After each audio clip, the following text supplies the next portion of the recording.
Mike, the internet is a mostly wonderful place. You can learn about anything and see ideas shared from people all around the world.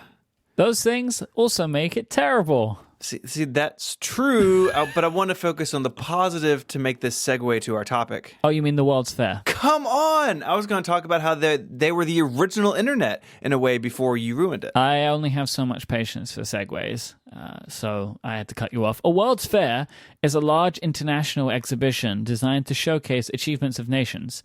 Now I said that, I actually think, it basically does sound like a prototype for the internet. Come on. But when you think about it, really, you should have just got there faster. If you wouldn't have gone off on this big thing about people and all that nonsense, you could have got in there quicker. You could have just opened the entire show by saying that, but you chose not to. That's your fault, not mine.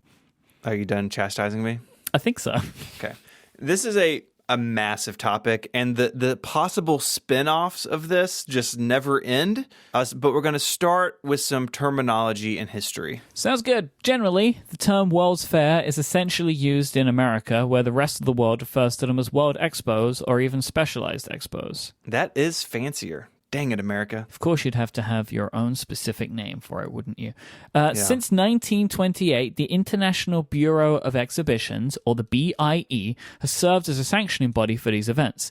You probably think that I got that acronym wrong, right? The International Bureau of Exhibitions, the BIE. They're called the BIE as the group's name is officially Bureau International d'Exposition. That sounds like a fun group. I bet they have a lot of meetings, but in really fancy places. You can only imagine it's just like these grand ballrooms. It must be quite beautiful. Yeah. The history of these things goes back a long way. Many consider the first World's Fair to have taken place in 1791. Wow. I think that was before your country even existed, in Prague, showcasing modern manufacturing methods. Now, that was after we beat you in the Revolutionary War, but not by much. Not by much. The first BIE-sanctioned World Expo was named the Great Exhibition. It's really going for it with the branding. Mm-hmm. And took place for 6 months in London back in 1851. We're actually going to talk about this event and its spectacular venue in our next episode, so stay tuned for that. Yeah, because we have a lot more to break down just about the general specifics of what a World's Fair is. Right. There are three eras of World's Fair that we need to talk about. The first is from 1851 to the end of the 1930s. This was the era of industrialization, and it displayed technological advances and inventions. Things like the first telephone, the first elevator equipped with a safety brake, and the first Ferris wheel were all shown off at these types of events. These remind me of the fair that is in the Captain America movie. Yeah, I think so. Also, I have a lot of questions about elevators before safety brakes, but that's a topic for a different time. Expos in this era were held in London, New York, Philadelphia, Paris, Chicago, Brussels, Buffalo, St. Louis, San Francisco, and then Chicago again. I guess they wanted to go back. Everybody loves Chicago. Not unlike the Olympics, many of these cities built huge complexes to hold these events. And while many of these buildings, parks, and even roadways have been lost to time, some still stand today. We're going to talk about that in a few minutes. Feels to me that this is what people think of when considering this topic, right? Like people in the early 20th century coming together to be amazed at the wonders of modern technology. Exactly. The 1939-1940 fair in New York really changed things up, focusing instead on cultural themes and social progress. Its theme was building the world of tomorrow. And in 1964, the fair used the banner Peace Through Understanding. That's a nice feeling. This era of cultural exchange encouraged the working together of countries despite starting after World War I and continuing through World War II, the Korean and Vietnam Wars, and more. Era 3 started in 1988 and is marked by countries using expos for nation branding. In 2000, improving national image was the main goal for 73% of the countries participating in the expo that year. That evolution makes sense to me. You could see how we got here. Yeah, because eventually there are other mediums for people to show this stuff off, right? Like just popular media. Twitter. Yes. This episode is brought to you by Away. Away create thoughtful products designed to change how you see the world. They start with the perfect suitcase, and now they offer a range of essentials that solve real travel problems. So when you're getting ready to travel to the next World's Fair, you should get an Away suitcase, and then you have everything you need because you'll be completely taken care of. They have a built-in compression pad that helps you pack more in your suitcase. They have a 100-day trial so you can try out any of their products on the road. They're lightweight, durable, and made to last for a lifetime of travel, and Away suitcases come with an optional ejectable battery to keep your devices charged. And the bigger carry-on is sized up even more to make use of that overhead bin while still being able to fit in it. Away suitcases are designed to last for a lifetime, for as long as you will be using them and traveling with them. They have free shipping within the US, Europe, and Australia, and you get that 100-day trial on all of their stuff. I have, I think, 2 or 3 Away carry-ons in my house here. I absolutely love them. I have one of the aluminium ones, which I absolutely adore. That thing is beautiful, and it's super useful. They're really easy. I love the spinning wheels, right? Like the 360-degree spinning wheels are super smooth. Wonderful stuff.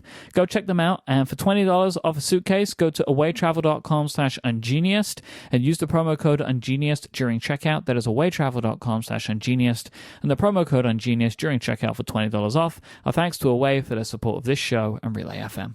Okay, with history out of the way, let's talk about the 2 types of international exhibitions still going on today. In fact, there's a World Expo every few years with many planned for the next decades. This is ongoing. The first type is World Expos, which are the larger and more expensive of the 2 different types. Participants are tasked with building their own pavilions to be open for up to 6 months.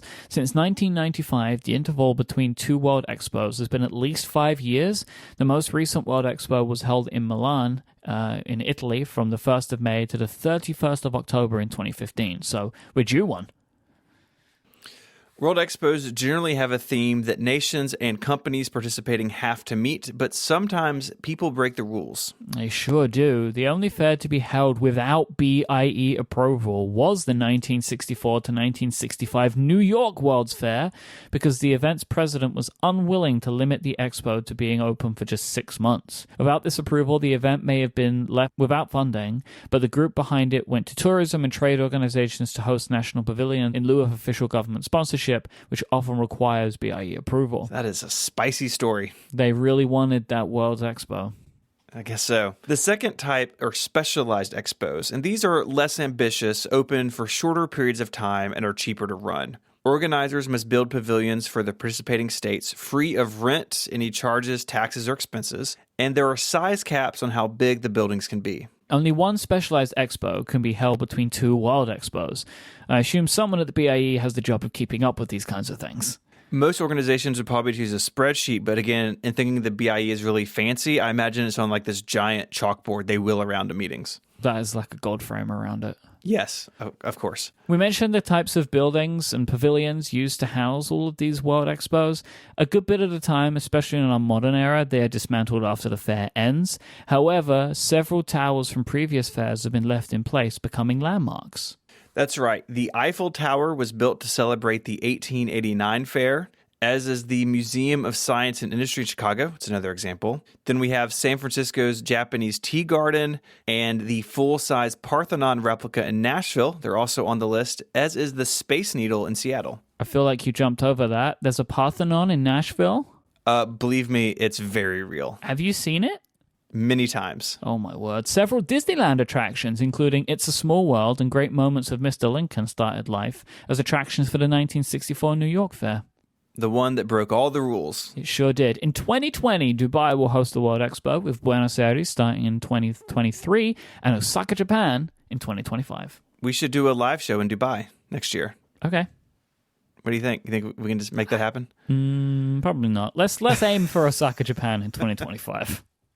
Okay. Well, if you want to help to send us to Dubai, you become a Relay FM member. Head on over to relay.fm/membership. This month across the network, we're doing extra episodes of all of our shows. So go check that out. We'd love your support. In the meantime, if you want to learn more about World's Fairs, which is an extremely difficult phrase to say, World's Fairs, you can head over to our website, relay.fm/ungenius/85. We got a bunch of links there. Again, we're going to talk about the first sort of officially recognized World Fair in our next episode, so keep an eye out for that. So until our next super fancy board meeting, Mike, say goodbye. Cheerio. Adios.